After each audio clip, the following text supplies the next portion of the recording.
nanti Persia sudah ditaklukkan, Romawi sudah ditaklukkan, Yerusalem sudah ditaklukkan, maka akan menjadi pusat konflik, pertempuran di antara kalian, saling merebut antara satu dengan yang lain, ketidakpuasan antara satu dengan yang lain, baik dari sisi kekuasaan, baik dari sisi harta, maka setiap orang akan berlomba, dan itu terbukti.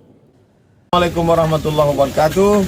Saya bersama Biker Subuhan Pekanbaru Riau. Bagi yang sudah bergabung, istiqomah. Bagi yang belum, segera bergabung. Kiamat sudah dekat.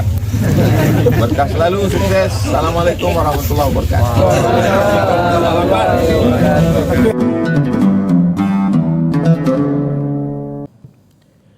A'udzu billahi minasyaitonir rajim. Bismillahirrahmanirrahim.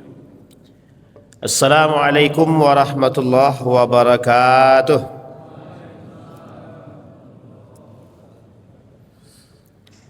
Alhamdulillahi rabbil alamin.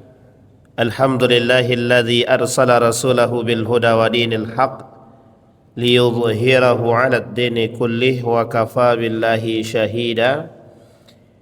Ashhadu an la ilaha illallah wahdahu la syarika lah wa ashhadu anna Muhammadan abduhu wa rasuluh la nabiyya ba'd. Allahumma salli wa sallim wa barik ala hadzal nabiyil karim. Allahumma salli ala Muhammad wa ala ali Muhammad fil alamin innaka Hamidum Majid.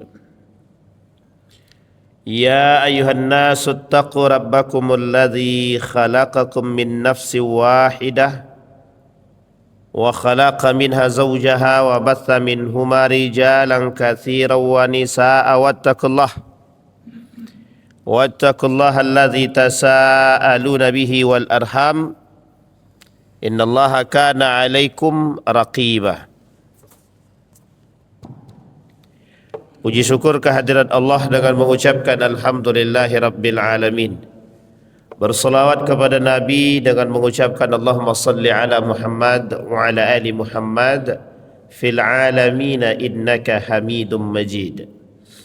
Bapak Ibu sekalian yang berbahagia, mudah-mudahan di subuh hari ini Allah memberkahi kita semua, insyaallah yang hadir husnul khatimah.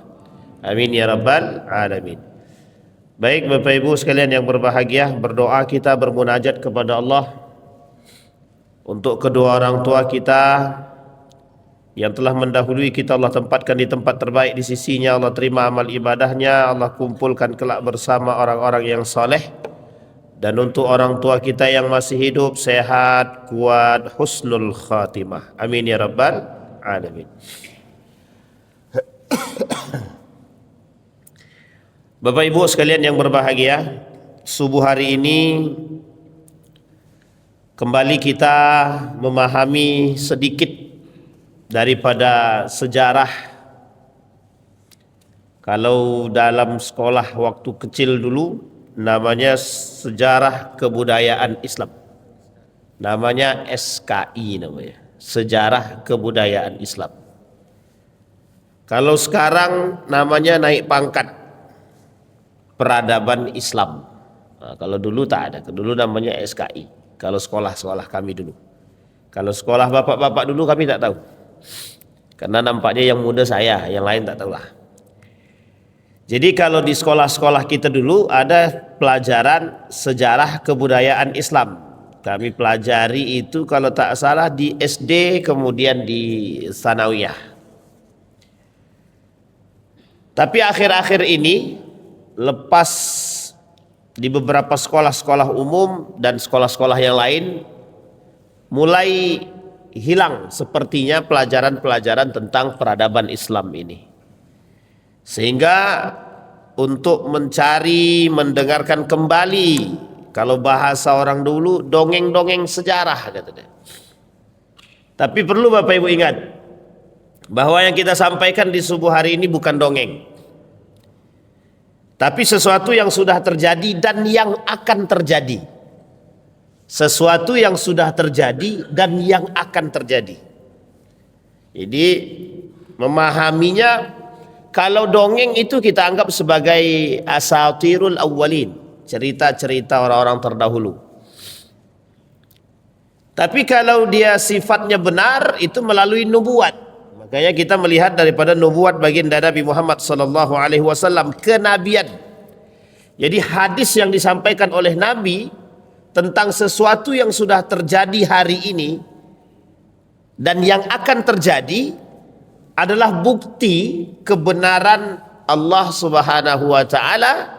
Begitu juga kebenaran apa yang disampaikan oleh baginda Nabi Muhammad sallallahu alaihi wasallam. Baik Bapak Ibu, di dalam hadis baginda Nabi banyak sekali.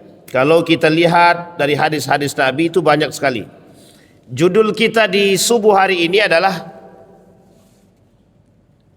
apa namanya itu? Pertempuran Romawi di akhir zaman. Ini kalau bahasanya adalah Romawi, nanti kita agak sedikit kuliti sejarah biar Bapak Ibu tahu Romawi itu apa dan terbagi berapa dan di mana saja. Karena kalau bicara Romawi atau bahasa lainnya Rom, itu tertulis di dalam Al-Quran, surat Ar-Rum. Nah, nanti kita coba singgung sedikit tentang surat Ar-Rum. Surat Ar-Rum ini prediksi nyata Allah 1400 tahun yang lalu. Jadi satu yang disampaikan Allah melalui Al-Quran, yang satu ditambah keterangannya melalui hadis baginda Nabi Muhammad sallallahu alaihi wasallam. Maka di sini Bapak Ibu, yang perlu kita pahami melalui nubuat Nabi tadi, inilah yang menjadi bukti bahwa kebenaran perkataan Allah dan perkataan baginda Nabi Muhammad sallallahu alaihi wasallam. Misalkan dalam hadis baginda Nabi Muhammad sallallahu alaihi wasallam yang berbicara tentang persoalan Rum dalam bahasa apa namanya itu? Dalam bahasa Arabnya. Apa kata baginda Nabi Muhammad sallallahu alaihi wasallam? La yuftahadna lakumus Syam. Sungguh kelak kalian akan menaklukkan Syam. Syam sudah kita jelaskan berkali-kali posisi Syam tersebut. Syam itu satu karasidenan yang mencakup dari beberapa negara. Kalau istilah Jawa karasiden namanya. Di dalam satu kompleks Syam ini ada beberapa negara yang masuk dalam lingkaran Syam ini. Yordania, Syria, Lebanon, Damaskus, kemudian masuk lagi Yerusalem, Palestina, Gaza dan sekitarnya, berbatasan dengan Irak, dengan Iran, Mesir, dan ini berbatasan dekat. Makanya Bapak Ibu, kalau kita lihat pusat konflik dunia hari ini, ya cuma di Syam ini memang. Eropa, Turki misalkan, berada di antara dua benua. Asia sebelah kanan, Eropa sebelah kiri. Di tengah-tengahnya Bosporus, laut. Di tengah-tengah ini laut Bosporus namanya. Sebelah kanannya Asia, sebelah kirinya Eropa. Jadi sebenarnya pusat konflik itu sudah disampaikan itu oleh Nabi di dalam hadisnya. Satu tempat yang menjadi pergeseran perpolitikan dunia, namanya Palestina, Yerusalem. Uniknya, untuk menaklukkan Palestina, Yerusalem, dia butuh negara-negara yang lain. Dan yang sebelah sini oposisi juga begitu, sama. Yang oposisi, yang lawan, sama semua. Dia membutuhkan negara-negara yang lain yang harus ditaklukkan terlebih dahulu. Sebutlah misalkan Inggris dan Amerika dan beberapa negara yang ingin menaklukkan Syam tersebut atau Palestina. Maka dia harus menaklukkan daerah-daerah tertentu dulu. Kita lihat dari sejarah Persia misalkan. Persia. Ketika ingin menaklukkan Palestina, dia harus menaklukkan Islam terlebih dahulu. Setelah ditaklukkan satu sisi di antara tempat-tempat tertentu, kemudian dia merembet untuk menaklukkan daerah-daerah yang lain. Irak, masuk ke Palestina, sampai ke Palestina, ke Yordania, pegang Libanon, pegang Syria dan lain sebagainya. Terus satu-satu. Kalau sudah ditaklukkan, maka bisa menjadi satu pusat yang sudah dipegang secara kekuatan utuh. Makanya Bapak Ibu sekalian yang berbahagia, kalau berbicara tentang Syam dan pertempuran, rata-rata persoalan Syam ini adalah persoalan perperangan. Rata-rata kalau berbicara tentang persoalan Syam, dia berbicara tentang pertempuran. Baik, kemudian dahulu ada istilah Bizantium, Imperium Bizantium, Romawi. Ada dulu dua kekuatan besar, Romawi atau Rum, yang kedua Persia. Kedua-dua ini di dalam nubuat Nabi akan ditaklukkan oleh umat muslim. Yang pertama, sebutlah dia adalah Persia. Dimulai dari Khalid bin Walid dalam perangnya Zatus Salasil, kemudian ditambah dengan perang yang sangat menguntungkan umat muslim, Mu'tah. Kemudian ditambah dengan perang Qadisiyah. Itu perang hanya untuk menaklukkan Persia. Tapi ada perang yang lain yang digunakan oleh para sahabat, yang dilakukan oleh para sahabat Nabi sebagian untuk menaklukkan sisi Romawi. Kalau Persia sudah, Romawi juga. Ada namanya perang Yarmuk sebagai akhir daripada perperangan pembuka, sebagai perperangan pembuka jalan masuk kepada Romawi tersebut. Nah, sekarang pertanyaannya adalah, Romawi ini, Romawi ini bukan Roma Italia ya. Jangan salah paham dulu. Ini bukan Roma yang ada di Italia. Tapi nanti apakah mereka masuk Romawi, itu adalah bagian daripada pembagian daerah saja. Sekarang kita lihat dulu Romawi. Di dalam hadis Nabi tadi, la tuftahanna, kalian kata Nabi sungguh benar-benar akan menaklukkan yang pertama Syam. Syam lingkaran tadi. Yang kedua kata Nabi akan menaklukkan Rum. Rum ini Romawi. Nanti kita lihat Romawi itu yang mana. Yang ketiga Faris, Persia. Kemudian au ar-Rum wa Faris, atau Romawi dan Faris, Persia. Hatta yakuna li ahadikum, sampai kalian di antara salah satu di antara kalian akan menjadi minal ibil kadza wa kadza, wa minal baqari kadza wa kadza, wa minal ghanami hatta yu'ta ahaduhum mi'ata dinarin fayaskhatah. Apa kata Nabi? Sehingga masing-masing ketika kalian menaklukkan Romawi, Persia, kemudian Syam, sehingga masing-masing di antara kalian mendapatkan bagian onta dengan jumlah sekian dan sekian, sapi sekian dan sekian. Demikian juga dengan kambing. Sampai-sampai orang yang sudah mendapatkan bagian 100 dinar pun masih menggerutu dengan bagiannya itu. Nanti kita jelaskan. Ini penting untuk dijelaskan posisi tersebut. 43. Hadis tersebut berasal dari riwayat Imam Ahmad. Nomor hadis 22.547. Hadis ini oleh Imam Ahmad di dalam musnadnya jilid kelima 340. Hadis ini juga disahihkan oleh beberapa para ulama. Satu di antaranya Al-Albani dalam kitabnya Al-Jami' As-Saghir. Baik Bapak Ibu.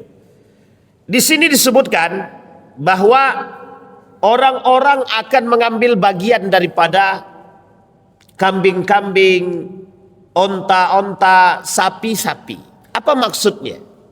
Maksud ini adalah ketika nanti Persia sudah ditaklukkan, Romawi sudah ditaklukkan, Yerusalem sudah ditaklukkan, maka akan menjadi pusat konflik, pertempuran di antara kalian, saling merebut antara satu dengan yang lain, ketidakpuasan antara satu dengan yang lain, baik dari sisi kekuasaan, baik dari sisi harta, maka setiap orang akan berlomba.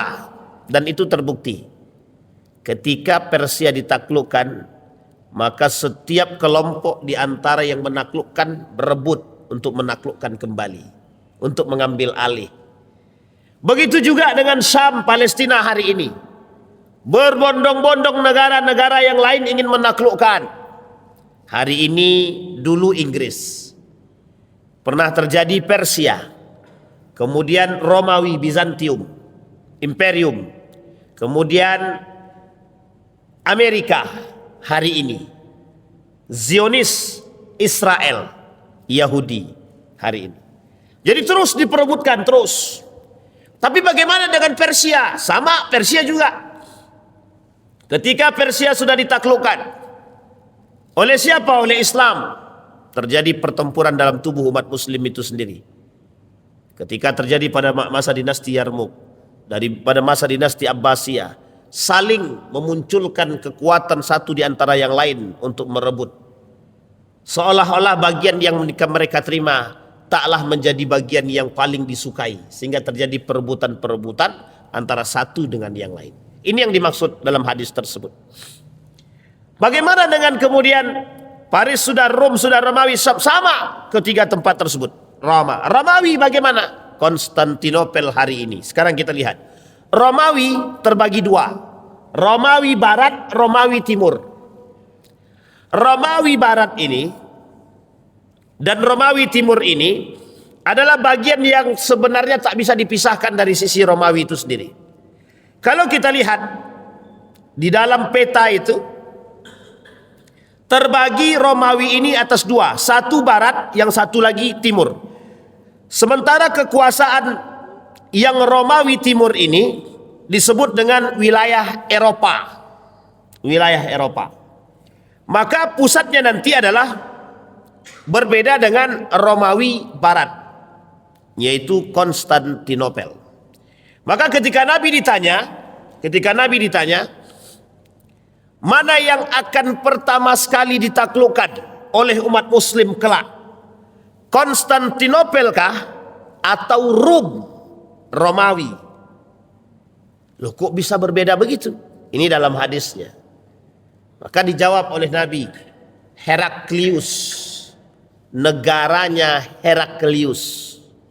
Di mana negara Heraklius ini? Konstantinopel. Di mana Konstantinopel ini? Ada di Istanbul, Turki hari ini. Bisa dipahami Bapak Ibu ya? Makanya Turki itu sekarang dua wajah, kanan dan kiri. Turki itu sekarang wajahnya dua, kanan dan kiri. Asia dan Eropa. Asia bagian Romawi Timur, Romawi Barat. Romawi Timur Konstantinopel. Dan ini yang akan ditaklukkan oleh umat muslim dalam istilah sejarah. Kami sedang menulis di hadapan Rasulullah. Lalu beliau ditanya, kota manakah yang pertama kali akan ditaklukkan, Konstantinopel kah atau Roma? Kemudian Nabi menjawab, kota Heraklius, kata Nabi dalam riwayat Imam Ahmad, yaitu Konstantinopel akan ditaklukkan terlebih dahulu. Kita lihat hadis yang lain. Kata baginda Nabi Muhammad sallallahu alaihi wasallam, Umranu Baitul Maqdis, kemerdekaan Palestina. Wa khurabu Yasrib, kehancuran Madinah. Wa khurabu Yasrib khurujul malhamah. Ketika Madinah dihancurkan, Yasrib dihancurkan, maka muncullah perang yang disebut dengan Malhamah. Malhamatul Kubra. Ketika perang Malhamah terjadi, Malhamatul Kubra terjadi, maka terjadilah penaklukan Konstantinopel, Fathul Konstantiniyah. Ketika Fathul Konstantiniyah terjadi, penaklukan Konstantinopel terjadi, wa khurujud Dajjal, maka muncullah Dajjal. Thumma daraba biyadihi ala fakhdhi alladhi haddathahu ala au mankibaihi qala inna hadzal haq kama annaka haq. Kemudian Nabi bilang, sampai Nabi tangannya memukul ke paha salah seorang teman bicaranya. Kemudian dalam arti kata memberi kode saking seriusnya, dan Nabi mengatakan sesungguhnya ini adalah benar sama benarnya seperti apa yang terjadi pada diri kita. Baik, kata Nabi, merdeka Palestina. Ketika Palestina merdeka, maka khurabu Yasrib, kehancuran Madinah, muncul kehancuran bagi Madinah. Kemunculan kehancuran Madinah penyebab munculnya perang yang disebut dengan Malhamah. Malhamah ini, perang Malhamah ini adalah perang akhir zaman antara umat muslim dengan kafir. Dan ini perang akhir, perang akhir. Siapa nanti yang berada di belakang mereka? Wallahu alam. Apakah ini orang Romawi, Yahudi? Prediksi ke depan melalui beberapa hadis baginda Nabi. Yang pertama, hadis Nabi mengatakan kelak dominasi akhir zaman itu, kata Nabi, adalah dominasi orang-orang Romawi. Pertanyaannya, siapa orang Romawi ini? Siapa mereka? Orang seperti apa? Ada hadisnya? Ada. Kata Nabi, orang-orang yang di dalam Romawi ini adalah orang-orang musyrik dan orang-orang munafik. Itu sudah disampaikan semua, Pak. Bapak Ibu percaya tak percaya? Wajib percaya. Salah kalau tak ragu, salah. Bisa dipahami Bapak Ibu ya? Kita lihat. Dalam hadis yang lain, baginda Nabi Muhammad SAW mensoalkan persoalan tentang Romawi yang dikhawatirkan oleh baginda Nabi terhadap kedatangan mereka. Di dalam hadis yang dituliskan oleh ulama tersebut, apa kata baginda Nabi Muhammad SAW? Qustatul muslimin yaumal malhamah. Menjawab yang malhamah tadi. Perang malhamah itu, yaumal malhamah itu, maka kata baginda Nabi, akan menjadi tempat di mana umat muslim akan berperang di situ. Lawannya adalah Romawi. Baik, disebutkan dalam hadis di sini. Perkemahan kaum muslimin pada saat terjadi perang Malhamah. Qustatul muslimina yaumal malhamah. Apa nama tempatnya? Al-Ghutah. Al-Ghutah. Ila janibi madinatin yuqalu laha Dimashqi. Apa kata beliau? Ketika umat muslim berperang dengan orang Romawi dalam yaumal malhamah, di perang Malhamah, maka umat muslim mengambil tempat perkemahan peristirahatan mereka di salah satu tempat yang hari ini disebut dengan Damaskus, yang daerahnya adalah namanya Ghautah, Ghautah. Jadi ada nama tempat namanya Ghautah. Ghautah ini bakal menjadi tempat peristirahatan atau tempat ketika umat muslim nanti berperang. Salah satu tempat mereka adalah di Damaskus. Damaskus itu berada di mana, Pak Ustaz? Damaskus itu berada di lingkaran Syam, Palestina. Lingkaran Syam, Palestina. Sampai di sini pusing apa tak pusing, Bapak Ibu? Susah juga kalau begitu. Bapak Ibu tahu Palestina kan? Palestina itu Syam. Kita pisahkan dulu ya, Palestina, Syam. Bapak Ibu tahu Turki tahu kan? Istanbul tahu kan? Erdogan tahu Erdogan? Nah, itu namanya Turki. Nah, sekarang kita pisahkan di sini. Kalau Palestina masuk wilayahnya Syam. Apa namanya? Syam. Bapak Ibu tahu Iran? Iran tahu Iran? Itu Persia. Persia. Jadi Persia itu sekarang namanya Iran. Nah, pusatnya 3 negara tersebut. Turki, Iran, lah saya sebutin ya, Turki, Iran, Palestina. Ini pisahkan tiga ini. Yang paling banyak disebut dalam hadis, Turki, Iran, Palestina. Palestina menyeluruh dia. Di Syam ini menyeluruh. Baik negara Palestinanya, Yerusalem ini. Baik itu Yordania, negara yang lain dalam Syam ini. Baik itu Libanon, negara lain dalam Syam ini. Syria, Damaskus, dalam satu lingkup Syam. Di mana di tengah-tengah itu ada satu tempat yang sangat mulia, namanya Baitul Maqdis.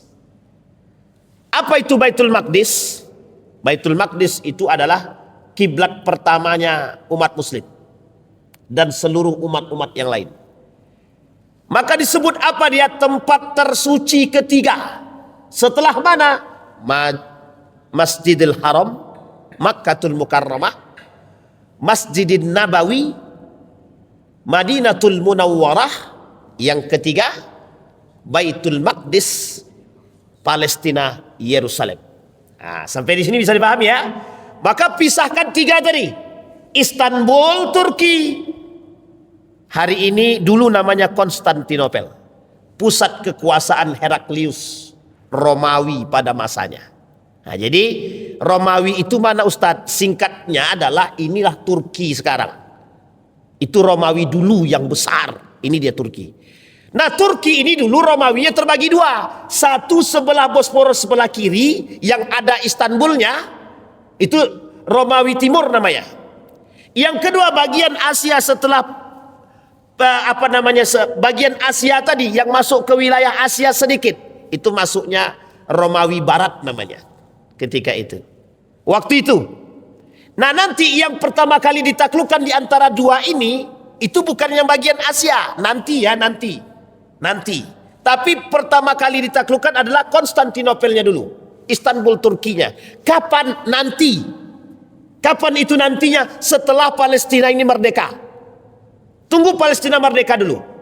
Kalau dalam prediksi tahun depan, tunggu aja. Berarti semakin dekat kiamat Ustaz? Mungkin. Kalau semakin jauh itu mustahil.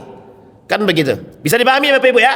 Nah yang sudah pernah ke Turki, mesti ada namanya kota besar Istanbul, yang digadang-gadangkan dan disenang-senangi oleh para wisatawan, baik dari negara manapun, termasuk Indonesia. Kemana umrohnya? Turki.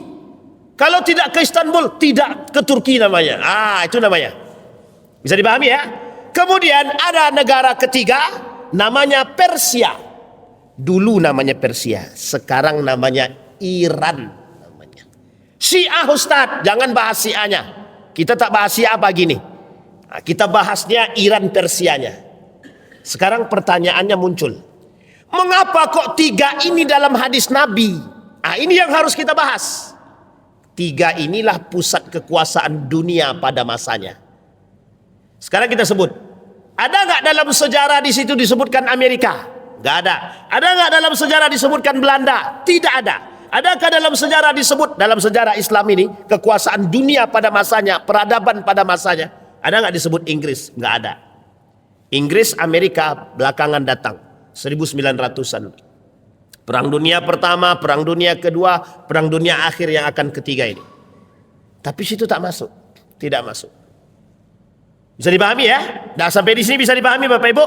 Kapan kok bisa mereka ini berkuasa? Kok ada Inggris, kok ada Amerika, kok ada Belanda?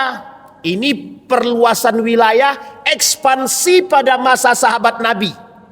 Ketika Persia terbuka, ketika Konstantinopel Turki ini sudah mulai dikuasai, disinilah saatnya Muhammad Al-Fatih membuka jalan untuk menguasai negara-negara Eropa bagian barat dan bagian timur. Di mana itu? Andalusia pemula, Granada pada masanya. Bisa dipahami, kerajaan-kerajaan Islam yang ada di bagian barat Eropa, dimulai dari Granada, Andalusia, ini Spanyol, kerajaan-kerajaan yang ada di Eropa, pembuka jalan. Kapan pembuka jalan itu? Ketika terjadi perang antara Muhammad Al-Fatih dalam menaklukkan Konstantinopel, bagian daripada Romawi Timur yang ada Istanbul Turkinya hari ini. Bisa dipahami sampai sini Bapak Ibu ya? Ini sejarahnya. Makanya muncullah negara-negara yang lain ini sebagai penguasa itu setelah nampak Turki ini berkuasa dan Islam mulai berkuasa dan memperpanjang melakukan ekspansi terkhusus pada saat terkhusus pada masa dinasti Andalusia. Jadi semenjak Andalusia itu ada, disitulah Islam dikenal. Islam dikenal, tahu orang. Makanya ada istilah buku Hanum Salsabilah Rais namanya. Siapa itu Hanum Salsabilah Rais itu? Perempuan. Yang jelas perempuan dulu. Anak siapa? Anak Amin Rais. Apa judul bukunya? 99 Cahaya di Negeri Eropa kalau saya tak salah. Kalau itu salah ya salah betul lah berarti itu. Intinya tentang melihat napak tilas Islam yang ada di Eropa. Satu di antara tempat yang dikunjungi oleh beliau adalah peninggalan Andalusia. Jadi kalau kita bilang Islam ini disampaikan oleh Nabi akan menaklukkan setengah dunia, sudah terjadi. Kapan itu? Pada masa kepemimpinan Islam. Sekarang kita lihat negara mana yang tidak, dari 3 kekuasaan besar tadi, mana yang tidak ditaklukkan oleh Islam. Ada 2 di antara Palestina atau Syam, Iran, ini Turki, Romawi. Di antara 3 ini, mana yang paling berkuasa pada masa itu? 1 Romawi, 1 Iran, Persia. Siapa yang menaklukkan Romawi? Islam. Siapa yang menaklukkan Persia? Islam. Dua-duanya yang ditaklukkan oleh.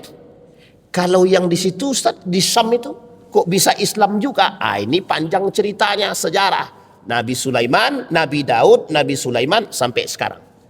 Makanya kalau Islam mengklaim, umat Muslim mengklaim Palestina itu kita, ya memang. Kalau kita mengakui Nabi Sulaiman itu kita. Kalau kita mengakui Nabi Daud itu adalah kita. Sampai di sini bisa dipahami Bapak Ibu? Sudah lihat peta konfliknya? Ini namanya peta konflik namanya. Pertanyaannya muncul, apakah pada saat Muhammad Al-Fatih menaklukkan Konstantinopel ini sudah masuk dalam menaklukkan Romawi? Dijawab, kalau merujuk kepada hadis Nabi, la tuftahanna al-Konstantinia, sungguh kelak umat Muslim akan menaklukkan Konstantinopel. Siapa yang akan menaklukkan? Ala yadir rijal, di tangan seorang pemuda, kata Nabi. Sebaik-baiknya pemimpin, sebaik-baiknya tentara, kata Nabi. Oleh siapa guru daripada Muhammad Al-Fatih itu? Syamsuddin. Salah siapa? Bukan, Muhammad Al-Fatih. Gurunya Muhammad Al-Fatih ini namanya, sebentar, Syamsuddin. Ada seorang ulama besar namanya Syamsuddin yang selalu berada di belakang Muhammad Al-Fatih. Muhammad Al-Fatih ini pertama jadi khalifah umur 12 tahun. Pernah terbayang seorang anak umur 12 tahun jadi khalifah. Setelah jadi khalifah, tak lama kemudian dikudeta. Bayangkan 7 turunan mulai dari Osman itu kakeknya Muhammad Al-Fatih. Sampai ke bawah ke Muhammad Al-Fatih tadi. Berapa panjangnya itu? Panjang banget pokoknya intinya. Kalau tanya panjangnya, panjang banget. Di antara panjang 7 turunan itu, mulai dari Osman itu, pikiran pertama mereka sampai ke sana itu mimpinya cuma satu aja. Menaklukkan Konstantinopel. Itu saja pikirannya. Menaklukkan Konstantinopel. Siapa Konstantinopel? Itu Turki, Istanbul sekarang. Pertanyaannya adalah, mungkinkah bagi siapa namanya itu? Bagi Muhammad Al-Fatih menaklukkan ketika itu? Tidak. Muhammad Al-Fatih ketika itu umur 12 tahun. Dikudeta. Tahu Bapak Ibu dikudeta? Digulingkan. Sebenarnya bukan arti katanya negatif saja, tidak. Karena umur beliau ketika itu masih 12 Di umur 19 tahun naik kembali menjadi seorang pemimpin khalifah lagi, Muhammad Al-Fatih. Apa mimpi mereka? Masih sama. Ketika diangkat di umur 19 tahun ditanya, apa keinginan pertamamu? Dijawab, menaklukkan Konstantinopel. Cuman itu Pak cita-citanya. Kalau ada anak-anak sekarang, apa cita-citamu? Menghancurkan Amerika. Oh mantap. Itu kalau ada. Tapi masalahnya kami dapat bagian Ustaz. Ini yang menjadi. Baik, bisa dipahami Bapak Ibu sampai sini sudah ya? Baik. Nah, Muhammad Al-Fatih ini sebagai pembuka jalan. Ketika Konstantinopel sudah ditaklukkan, disinilah kemudian Bapak Ibu lama berada dalam sisi umat muslim sampai runtuhnya Turki Utsmani. Barulah di sini Bapak Ibu proses yang terjadi ketika itu adalah umat muslim dalam ombang-ambing dunia. Makanya Bapak Ibu pergeserannya kita lihat, pergeseran kekuasaan itu terjadi sebenarnya semenjak kita runut. Jadi pergeseran kekuasaan Islam itu dimulai ketika dinasti Abbasiyah mulai hancur. Jadi Abbasiyah hancur, kemudian nanti Andalusia hancur. Setelah Andalusia hancur, kerajaan-kerajaan Islam yang lain hancur, termasuklah diakhiri pada masa kerajaan Islam yang bernama Turki Utsmani. Disinilah Bapak Ibu yang disebut dengan pergeseran. Kalau kita bahasakan dalam ilmu politik sekarang, pergeseran geopolitik namanya. Nah, ini istilah kalau orang-orang politik, pergeseran perpolitikan dunia sekarang. Nah, bergeser tuh Pak, bergeser. Sekarang pertanyaannya, Ustadz, ke tangan siapa? Ke tangan siapa yang memenangkan perang dunia? Inggris perang dunia pertama, Amerika perang dunia kedua, siapa perang dunia ketiga? Nah, ini akan bergeser. Maka prediksi para ulama ada. Oh, itu perang dunia ketiga itu nanti adalah perang terakhir, Malhamatul Kubra. Ya, ada yang memprediksi, silahkan. Oh, itu perang antara Iran dengan Amerika, yang lain ngikut. Ya silahkan, itu prediksi. Sehingga orang mengatakan, oh ini adalah perang politik. Bisa jadi. Ini adalah perang ekonomi, mungkin sangat. Ini adalah perang agama, itu memang pasti. Bisa dipahami. Oh ini adalah penaklukan kekuasaan, ekspansi setiap negara. Benar adanya.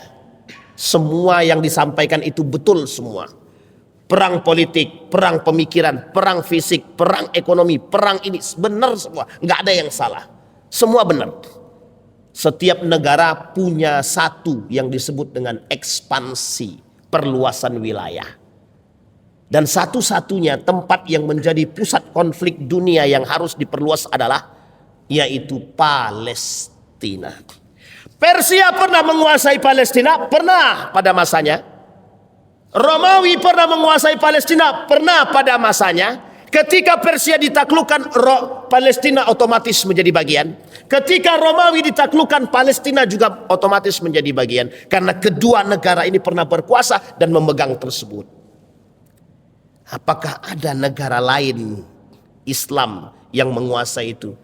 Dalam catatan sejarah tidak ada disebut di situ Oman, Qatar, Saudi Arabia, Bahrain, nggak ada. Bisa dipahami. Yang populer di telinga dalam beberapa hadis Nabi, Yordania, Irak, Iran, Timur. Bisa dipahami Bapak Ibu. Ini sejarah. Bapak Ibu boleh cek. Ada nggak dalam bahasa Arab itu di hadis-hadis Nabi tentang Belanda? Nggak ada. Amerika nggak ada. Inggris nggak ada. Persia ada. Romawi ada. Konstantinopel ada. Sebut ada banyak. Syam, Palestina ada. Yordania ada. Irak ada. Syria ada dalam sejarah. Itu peta konfliknya, Pak. Jadi kembali kepada poin tadi. Ngamuk mic-nya. Kembali kepada poin tadi.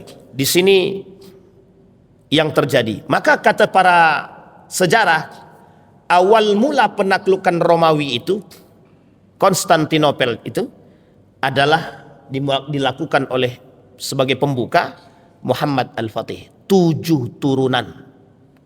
Salahuddin Al-Ayyubi itu menaklukkan apa? Ini Salahuddin Al-Ayyubi tentara salib. Kalau Salahuddin Al-Ayyubi tentara salib. Nah, tentara salib ini bagiannya dari mana nanti? Ya juga sama, Palestina juga. Penguasaan Palestina juga sama. Maka dalam bayang-bayang dunia, bisa dipahami sampai sini ya. Makanya kalau berbicara tentang Persia, dia sudah ada bagiannya. Kalau bagiannya Konstantinopel, itulah yang menjadi pusat dunia hari ini. Nah, sekarang kita lihat hadis Nabi. Kata Nabi, yang mendominasi manusia, yang mendominasi kekuasaan ketika itu, yang mempengaruhi umat muslim ketika itu adalah dominasinya Romawi. Kita lihat, dominasi Romawi itu yang mana? Bagian barat. Jadi bagian barat ini begini bahasanya. Nanti Bapak Ibu kita lihat, apakah orang-orang seperti Amerika, seperti Inggris yang hari ini yang menguasai dunia ini adalah bagian barat, adalah bagian Romawi, itu yang kemudian dipertanyakan. Titik. Yang hari ini dipertanyakan. Kalau kita lihat dalam akses sejarah, bisa jadi Eropa ini adalah bagian daripada Romawi yang dikatakan oleh Nabi menguasai setengah dunia, artinya yang mendominasi dunia ketika itu. Kalau kita lihat sekarang, posisi Eropa mendominasi dunia, benar, sangat benar sekali dari sisi kekuasaan dan ekonomi. Justru kata Nabi, tunduknya negara-negara Arab adalah bagian daripada penguasaan dan pengaruh dominasi Romawi. Bisa dipahami Bapak Ibu ya? Bisa, sangat bisa jadi. Nah, maka di sini dikatakan muncul perang terhadap Romawi di akhir zaman. Di akhir zaman. Kok bisa disebut dengan di akhir zaman? Karena setelah terjadinya kemerdekaan Palestina. Pertanyaan, Palestina sudah merdeka atau belum? Belum. Kalau sudah merdeka, baru kemudian terjadi perpecahan di daerah Madinah. Pertanyaannya, sudah terjadi belum? Belum. Maka kemudian yang ketiga, barulah bisa disebut dengan perang Malhamah. Maka disebutlah sebagian para ulama, Malhamatul Kubro yang dimaksud oleh Nabi ini bisa jadi adalah pertempuran umat muslim dengan Romawi. Pertanyaan muncul lagi, kalau ini pertempuran umat muslim dengan Romawi, Romawi ini siapa sebenarnya yang menguasai dia? Disinilah kemudian poin pentingnya bagi kita untuk menelaah. Apa itu? Bisa jadi orang-orang yang hari ini ada, merekalah yang menguasai Romawi itu, dan merekalah yang berada di dalam Romawi tersebut. Bisa dipahami? Sampai di sini bisa dipahami Bapak Ibu? Pertanyaan muncul, apakah mungkin Islam akan menaklukkan Romawi itu dalam perang Malhamatul Kubra? Dijawab sama Allah dalam hadis Nabi, kemenangan umat Islam pasti bagi mereka. Bisa dipahami Bapak Ibu? Oh, itu bukan berarti Pak Yendi, bukan. Itu sudah akan lama nanti Pak. Tapi mungkin dari generasi bisa. Tapi kita nggak tahu, wallahu alam, dari generasi siapa. Apakah itu dari generasinya Pak Waka? Bisa jadi. Atau generasi-generasi yang lain. Yang jelas kita melihat kemerdekaan Palestina, kemudian kehancuran Madinah, Malhamatul Kubra, kemudian Konstantinopel, barulah kemudian dunia dalam ambang-ambang akhiruz zaman yang disebut dengan kiamat. Sampai di sini bisa dipahami Bapak Ibu? Baik. Apa ada hadis yang lain Pak Ustadz yang berbicara tentang persoalan tersebut? Ada, kita lihat lagi. Baik. Ketika baginda Nabi Muhammad sallallahu alaihi wasallam mengatakan, an Abi Umamah qala la taqumus sa'a hatta yatahawwal syiraru ahli Syam. Kata Nabi, tidak akan terjadi hari kiamat sampai penduduk-penduduk Syam itu sangat jahat sehingga berpindah ke Irak, dan sebaik-baik penduduk Irak berpindah ke Syam. Orang-orang Syam yang jahat pindah ke Irak. Orang-orang jahat, orang-orang baik di Irak pindah ke Syam, berputar. Ini belum terjadi. belum terjadi. Orang-orang Irak ini, Irak itu tak jauh dengan Iran, tak jauh juga dengan Syam Palestina. Tidak jauh, berdekatan semua. Nah, jadi nanti Bapak Ibu, nubuat Nabi ini semuanya pasti terjadi, nubuat Nabi ini pasti terjadi. Tetapi pergeseran migrasi ini sudah mulai tampak sedikit demi sedikit. Apa maksudnya, Ustaz? Maksudnya negeri Syam akan diisi oleh orang-orang baik. Sebaliknya, justru bagian negara-negara kekuasaan tadi yang dikuasai justru akan diisi oleh syirarun nas, orang-orang jahat. Nanti makanya perang terakhir adalah benteng terakhirnya umat muslim di mana? Palestina. Itu benteng terakhir kita. Nah, benteng terakhir kita itu berhadapan dengan siapa? Yang berada di sekitar kita tadi, yang dikuasai oleh Romawi, yang di daerah-daerah tersebut sudah jahat-jahat manusianya, termasuk bagian kecilnya adalah Irak. Irak. Sekarang lihat hadis Nabi yang lain. Apa kata hadis Nabi yang lain? Mana negara yang berkhianat kelak terhadap umat muslim di akhir zaman? Negara yang berkhianat kepada umat muslim kelak di akhir zaman, kata Nabi, Romawi. Itu Nabi yang bilang. Pertanyaannya, Romawi mana, Ustaz? Baratkah, timurkah? Bagian Eropakah atau bagian Asiakah? Kedua-duanya. Penguasaan dunia. Jadi Bapak Ibu bisa kebayangkan? Kebayang maksudnya, oh nanti merdeka Palestina, berarti pengkhianatan tetap berjalan, masih ada. Sampai nanti muncul perang dunia, bukan sampai nanti namanya muncul perang Malhamatul Kubra, perang terakhir perperangan. Udah nggak ada lagi perperangan setelah itu. Setelah perperangan itu terjadi, barulah terjadi penaklukan Konstantinopel yang terakhir tanpa ada pertumpahan darah. Ini yang disebut dengan penaklukan Romawi terakhir di akhir zaman. Nah, kalau ini sudah terjadi, sudah mulai bermunculan taring-taring pengikut, dan dimulai dulu dari pengikut-pengikutnya. Sudah lengkap pengikutku yang 7 itu, kata Dajjal, baru aku keluar, kata dia. Tengok sebelah kanan, bagian sisi utara daripada Romawi. Tengok sebelah kanan, sebelah kiri, tengok di Mekah, tengok di Madinah, tengok di negara-negara yang di pesisir 3 tadi. Baik Romawi, baik Iran, Persia, baik itu di Syam, tidak di Mekah ya, tidak di Madinah. Tengok, muncullah di situ di antara segitiga tadi yang disebut dengan Dajjal. Nah, dari mana di antara 3 ini muncul? Di sini dia, Pak. Khurasan, provinsi yang berbatasan dengan negara-negara yang di Syam tadi, antara Irak juga dan Mesir juga. Ada provinsi di Iran itu namanya Khurasan. Nah, oleh Nabi disebut dari Khurasan ini keluar Dajjal. Khurasan ini keluar Dajjal. Di Isfahannya keluar pengikutnya. Nah, pengikut-pengikut ini nanti yang bersama, yang mengangkat Dajjal. Bisa dipahami Bapak Ibu? Di perbatasan itu juga ada pengikut Dajjalnya. Khusus di daerah Irak tadi. Di daerah Irak ini juga muncul nanti pengikut-pengikut Dajjal. Makanya Bapak Ibu, orang-orang munafik itu berada di sekitar situ. Termasuklah nanti di 3 daerah terbesar ini adalah pusatnya, Pak. Makanya kalau saya boleh melihat, lah kok bisa Nabi cuma mengatakan 3 daerah ini tersebut? Baik itu Persia, baik itu Romawi, baik itu Syam Palestina. Pernah Nabi sebut Yaman dalam persoalan konflik? Tidak ada. Pernah Nabi sebut Hijaz dalam peta konflik? Tak ada. Nabi cuma katakan kelak dihancurkan. Ya, negara kota yang ketika gempa bumi besar terjadi di hari kiamat, yang hancur pertama itu mana? Mekah, Madinah. Tapi kapan? Setelah hancur semua. Lah Indonesia kapan? Ya tunggu tanggal main, Pak. Dan itu masih ada, semuanya pasti dapat bagian.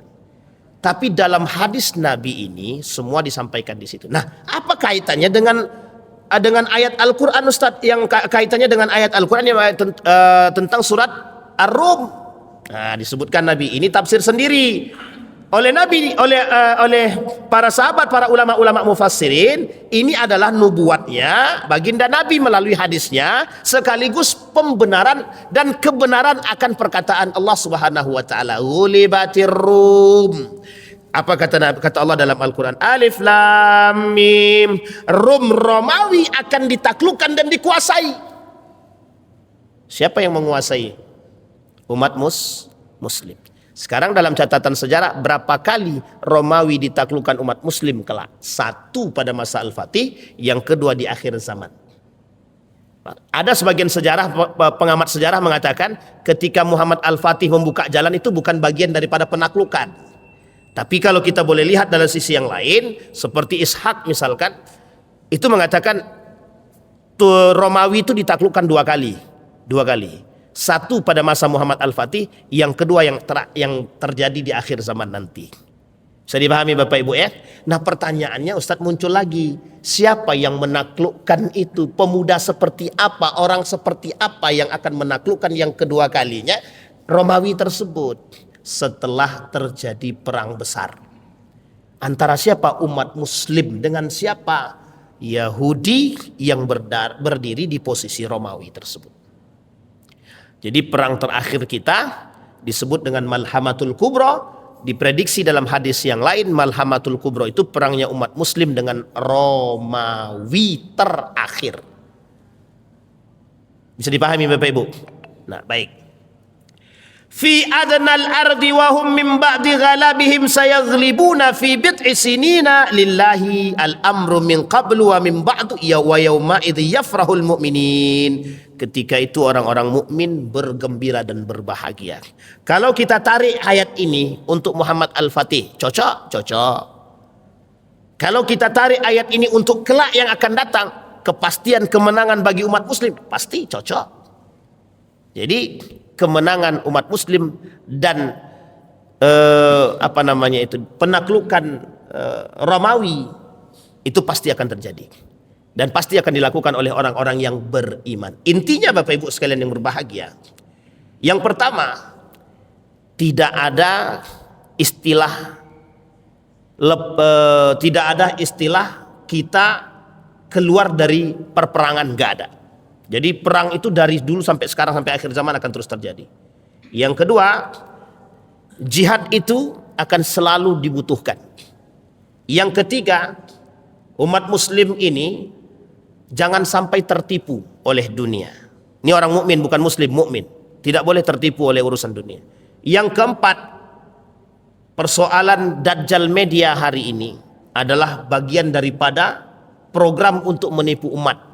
Jadi Bapak Ibu, sampai hari ini saja kita bisa katakan banyak orang di antara kita yang tidak tahu mana Romawi, mana Persia, mana itu Turki, mana itu Syam, mana itu Muslim, tidak tahu.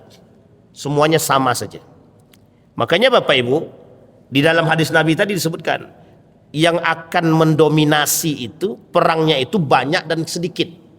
Orang Romawi kafir, orang Yahudi itu semuanya banyak nanti. Kita sedikit. Yang sedikit ini namanya yang beriman namanya. Yang beriman. Nah, inilah yang selamat nanti. Yang selamat itu. Dalam sejarah selalu yang sedikit itu yang menang atas yang banyak.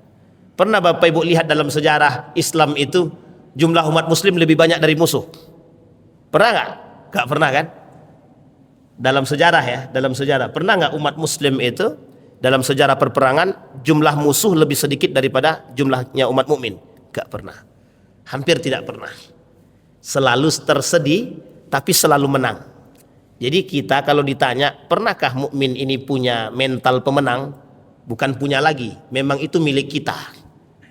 Tapi kok sekarang mentalnya feodal dan pecundang? Tergantung pada pribadi masing-masing. Kembali kepada diri kita masing-masing. Bisa dipahami Bapak Ibu? Baik, sudah siap untuk menghadapi Romawi ini? Yakin. Harus yakin. Maka Bapak Ibu terus istiqamah dalam menaklukkan, terus istiqamah dalam memboikot produk-produk yang akan berafiliasi kepada munculnya Romawi ini, munculnya penjahat-penjahat di akhir zaman ini, bagian daripada mereka yang akan merusak kita, dan kita yang akan istiqamah menjaganya sebisa kita dan semampu kita. Meskipun mungkin kita bukan pilihannya, tapi setidaknya kita yang mencetak generasi-generasinya. Mudah-mudahan apa yang saya sampaikan ini bisa menjadi pembuka sejarah bagi kita, pembuka mata bagi kita, agar kita punya keinginan mencetak generasi-generasi pejuang seperti Muhammad Al-Fatih, Salahuddin Al-Ayyubi, Abu Usama, Ibnu Mas'ud, Khalid bin Walid, dan lain sebagainya. A'udzubillahi minasyaitonirrajim. Bismillahirrahmanirrahim. Hamdas syakirin, hamdan naimin, hamdan yuwafi ni'amahu wa yukafi'u mazidah. Ya Rabbana lakal hamdu kama yanbaghi li jalali wajhikal karim wa azim sultanik. Allahumma faqihna fid din wa alimna tawil. Allahumma ighfir lana dhunubana wa dhunuba walidina warhamhuma kama rabbayana shighara. Allahumma arinal haqqa haqqa warzuqna ittiba'ah wa arinal batila batila warzuqna ijtinabah ya arhamar rahimin. Rabbana atina fid dunya hasanah wa fil akhirati hasanah wa qina adzaban nar. Walhamdulillahi rabbil alamin. Assalamualaikum warahmatullahi wabarakatuh.